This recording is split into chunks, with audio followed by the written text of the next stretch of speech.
안녕하세요. 이번 주 마지막입니다. 5번째 여러분과 만나서 나눌 이야기입니다. 킹덤 체인지, 하나님 나라를 만들어가자, 그런 의미이죠. 대한교육을 알고 싶어서 한 교회 청년들이 저희 학교를 방문한 적이 있습니다. 그때 청년 중에 한 명이 이런 얘기를 했어요. 저희 학교 교수님께서 하셨던 말씀입니다 라고 하면서 우리 사회가 유럽과 같은 사회가 아닌데 어떻게 대한교육을 할 수 있느냐, 그런 말씀을 하셨다라고 이야기를 해요. 그래서 제가 그 청년에게 대답했습니다.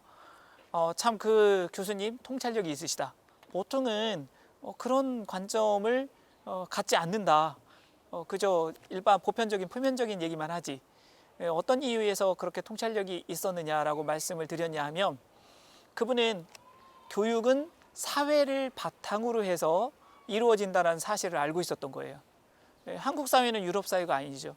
그런데 우리의 대한교육은 유럽 사회의 그런 기독교 자유교육을 많이 표방을 하고 따라가려고 하고 있거든요. 저는 그 친구에게 추가적으로 이렇게 질문했습니다. 만약 한국 사회가 유럽 사회처럼 바뀐다면 공립교육은 어떤 모양일까요? 당연히 현재 우리가 말하고 있는 그런 대한교육의 모습이겠죠. 그래서 사회가 바뀌면 대한교육이 아마 공립교육일 겁니다 라고 설명을 했습니다. 그리고 이런 질문도 했습니다. 우리 사회가 바람직하느냐, 우리 한국 교육이 올바르다고 사람들이 여기고 있느냐. 대부분의 사람들이 한국 교육에 대해서 변화가 필요하다라고 말하고 있지 않느냐.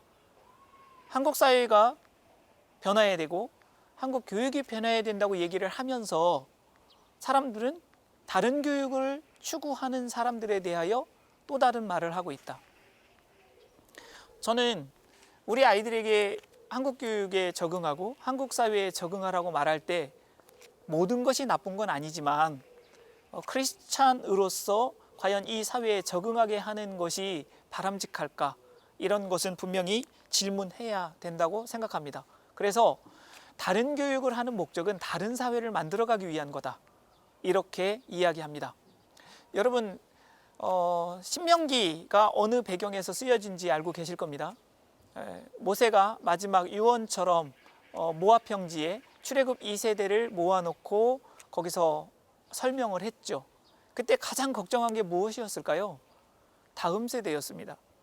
가나안 문화 속에 들어갈 사람들, 그들은 과연 하나님 나라 백성으로서의 정체성과 삶을 유지할 수 있을까? 신명기의 핵심적인 내용은 이렇습니다. 가나안에 들어가서 선택해라. 하나님 앞에서 하나님의 백성으로 살아갈 것인지, 가나안 문화에 적응해서 살아갈 것인지, 그걸 선택하라는 하나님의 말씀이었습니다. 분명히 출애굽 2세대는 가나안 땅에 들어가서 그들의 문화에 동화해서는 안 되었습니다. 오늘날로 말한다면 가나안 문화가 굉장히 매력적이었던 것 같아요. 아니면 굉장히 강력했었던 것 같아요. 인간의 본성을 건드릴 만한 그런 내용의 문화였던 것 같아요. 그러니 모세가 걱정하고 모세를 통해서 하나님께서 말씀하신 거죠. 그러면 이 말씀을 오늘날 우리에게 적용해 봅시다. 오늘날 우리 시대의 사회의 가치와 문화는 어떤 것입니까? 그 사회를 배경으로 한 학교 교육은 어떤 것입니까? 그 사회에 적응하기 위해서 학교 교육을 합니다. 그렇게 길러진 아이들이 어떤 모습으로 길러진 걸까요? 그 아이들은 어떤 생각으로 사회를 살아갈까요? 우리 사회의 가치와 문화에 젖어서 살아가는 것 아닌가요? 동화되어 살아가는 것 아닌가요? 하나님이 그렇게 하라고 말씀하셨나요?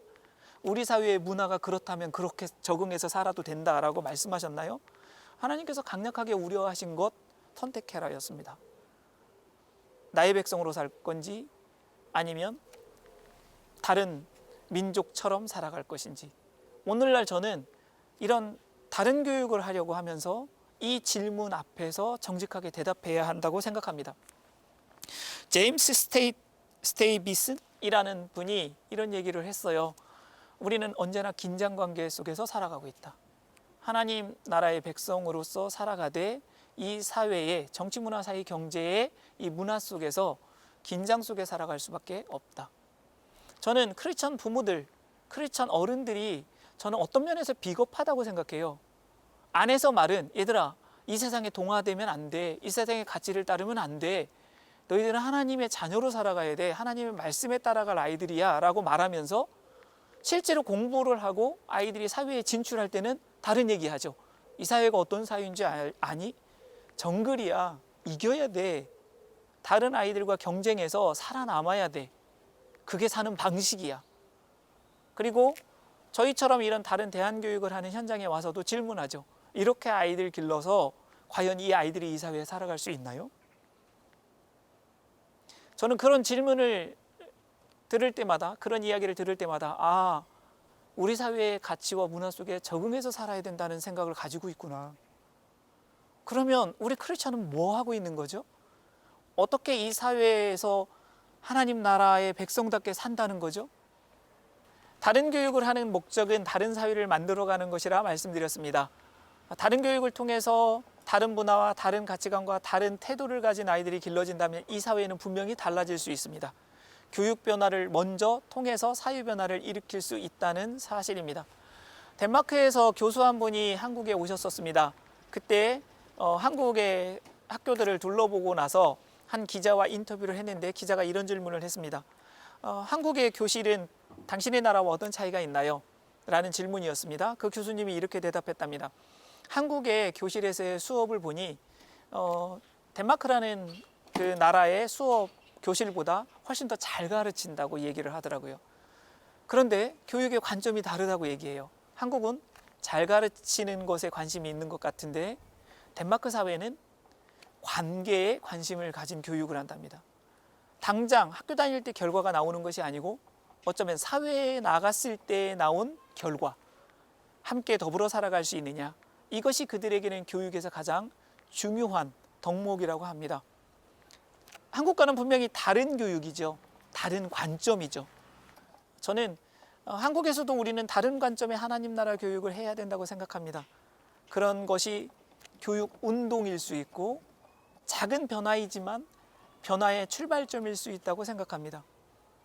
용기를 내서 다른 교육에 참여하고 있는 분을 여러분이 격려해 주시고 함께 해 주시면 좋겠습니다. 여러분이 직접 참여하는 것도 좋을 것이고 또 그렇지 않다 하더라도 이해하려고 하고 알아가려고 하고 같이 할 수 있는 것들에 대하여 고민하고 기도해 주신다면 그것도 교육운동에 동참하는 것이라 생각합니다. 오늘 좀 무거운 주제를 이야기했습니다. 그러나 하루 다른 교육이 무엇일까? 다른 교육을 통해서 무엇을 이루려 할 것인가? 이러한 주제를 가지고 생각해 보시면 좋겠습니다. 들어주셔서 감사합니다.